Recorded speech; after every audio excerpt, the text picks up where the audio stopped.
Hello, my name's Miguel Lopez-Lemus, and this is my presentation for a universal design environment for an English classroom because I'm an English major with a concentration in English teaching. So let's begin.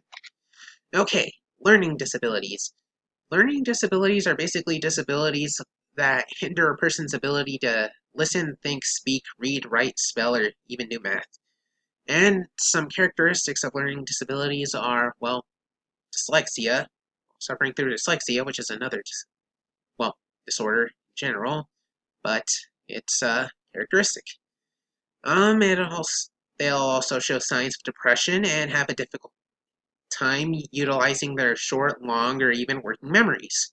So, in order to incorporate students with learning disabilities into my English classroom, which is at the middle school level, would be to, well, frequently repeat my instructions. So that way, in case a student gets lost, they'll, have a quick reminder of what we're doing.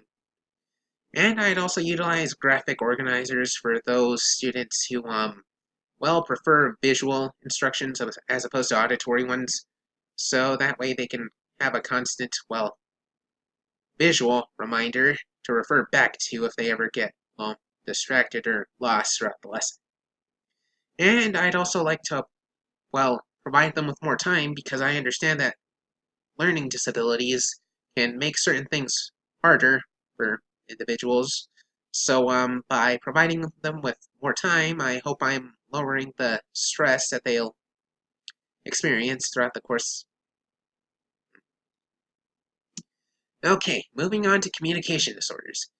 So communication disorders are not, um, well, will not exclusively affect a person's ability to talk. They'll also affect a person's ability to comprehend language in general. And some characteristics of a communication disorder will include difficulty with articulation, which is basically just forming your words. And students may also suffer from apraxia, which is basically a disorder that affects a person's ability to plan out how they want to produce their speech. Okay, on to inclusion strategies. Well, first of all, I would allow them to use instructional technologies such as the one depicted above. That is an electronic keyboard that is capable of producing, uh, the vocal representation of whatever is typed into it, so the students may be able to, well, communicate through that means if it's available. And if not, we could always establish a gesture system of communication, so that way if the student has trouble with an assignment or something, they'll be able to gesture it and they'll be able to comprehend what's going on. Okay, and once again, I'd also, provide them with extra time because, as I stated before, they have communication disorders do not exclusively affect a person's ability to produce sound, produce speech. It can also affect their comprehension, so it might take them a bit longer to read. So, by giving them some extra time, I hope I'm helping them do the very best they can. On to emotional or behavioral disorders. Well, they vary. Well, this disorder or group of disorders vary widely. They can either suffer from anxiety or maybe have dramatic mood shifts, or maybe even suffer from schizophrenia, which is basically just a disorder that makes the person affected by it hallucinate. My inclusion strategies for emotional and behavior disorders would be to have students monitor their own behaviors because I would be teaching at the middle school level. I wouldn't be able to, keep track of their actions throughout the day, so it would be best for them to monitor their own behavior and learn upon it. I'd also like to provide them with some free time in between, sections of a lesson to give them time to, de-stress or maybe even let out some of the built-up emotions that they might have accumulated throughout the time of the lesson. I'd also permit them to, walk outside as needed if I felt if they felt it was necessary because, sometimes the source of someone's stress can be the classroom itself, so taking some time outside of class might be the best course of action in that regard. Okay, now we're in attention deficit hyperactivity disorder.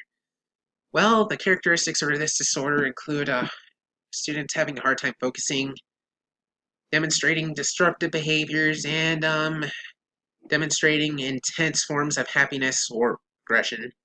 So, my inclusion strategy for students with attention deficit hyperactivity disorder would be to initiate frequent group discussions so that disruptive students would have the chance to express themselves in a productive manner. And I'd also like to, if possible, sit them with responsible students because I feel like they might be a good influence to them, and maybe this might help them stay on topic or on task. Okay, I'd also like to reward their good behaviors because too much negativity is bad on anyone. And the rewards wouldn't just apply to my students with ADHD, it would apply to all students because I want them to know that their efforts are truly appreciated in my classroom. Moving on to intellectual disabilities. Well, intellectual disabilities can have a wide range of effects on the students. For instance, they could, lack generalization skills or maybe even lack motivation. So my strategy for students with intellectual disabilities would be to utilize community-based instructions to help them understand how to use the information they learn in my class, such as, for example, we might go on a field trip to a newspaper company or something in that regard, so they might learn something about how newspapers are structured, so that's related to syntax or what kind of, formatting is needed. Okay, moving on. We also have the option of having guest speakers if community-based instruction is not permitted. And hopefully that will be enough to help them generalize the information that they learn in my class. And I'd also include audiobooks as well as an alternate means of working for my students because not all students learn visually. By having an auditory option, I hope that might help students with intellectual disabilities get more motivated whenever we read pieces like Shakespeare or Charlotte's Web. Okay, autism. Well, autism is basically a disability that significantly impacts a student's ability to communicate with others. Some characteristics of this include nonverbal communication and repetitive behaviors. So in order to include students with autism into my classroom, I would probably show video representations of scenes from books to help them comprehend what's happening in the text.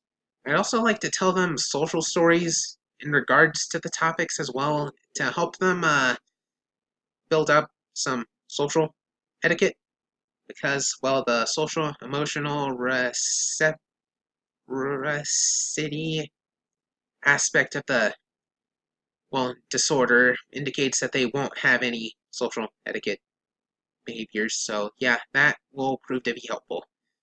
I would also like to have a familiar person read test questions to them because it has been proven that students with autism will experience less stress if someone familiar reads their test questions to them.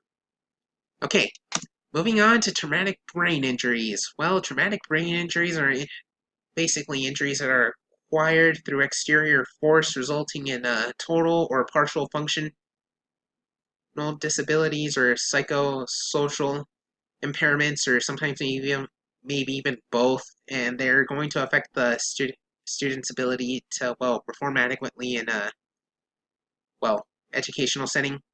Some characteristics include performance drop rate and also various physical impairments, which can range from atrophy to coordination problems.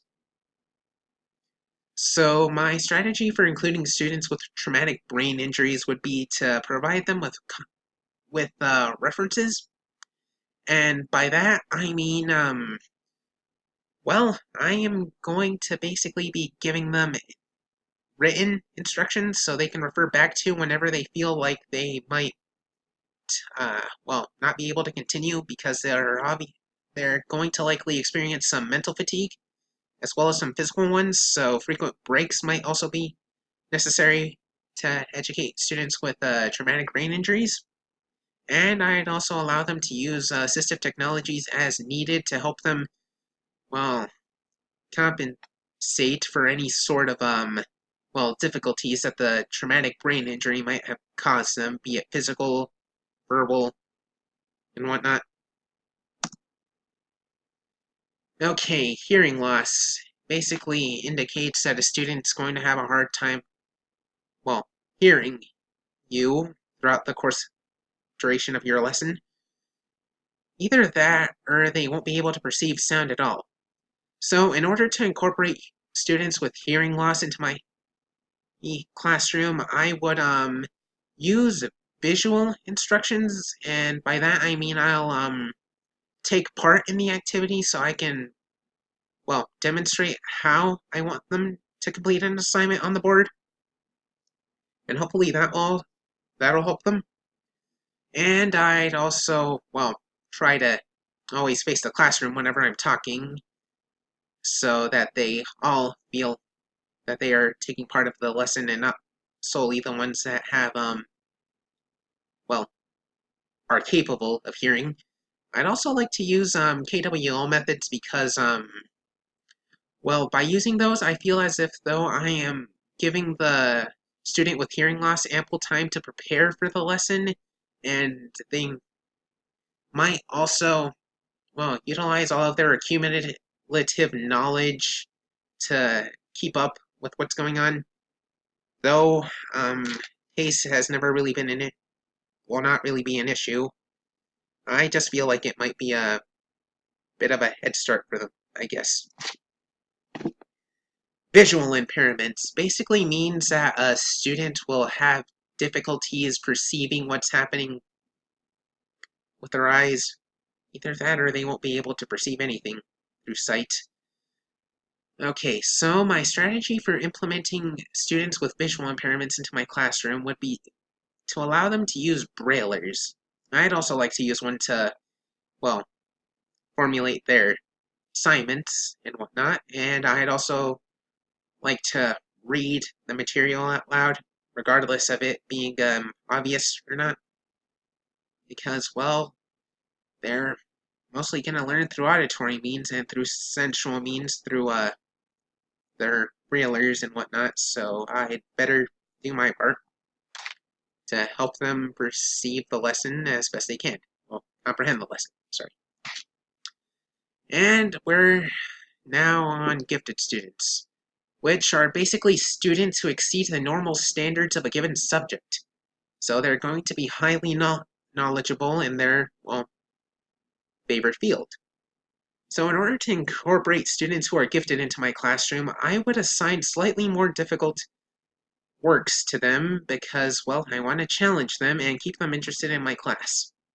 And as in regards to difficulty, I'd only do slight increases in related to lessons we'd have because I don't want to overwhelm my students or make them feel alienated in any way.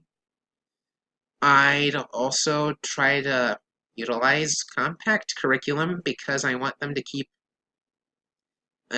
well, I want them to stay interested in my class and not feel bored or feel like it might be a waste of time. I want to help them progress as much as I can.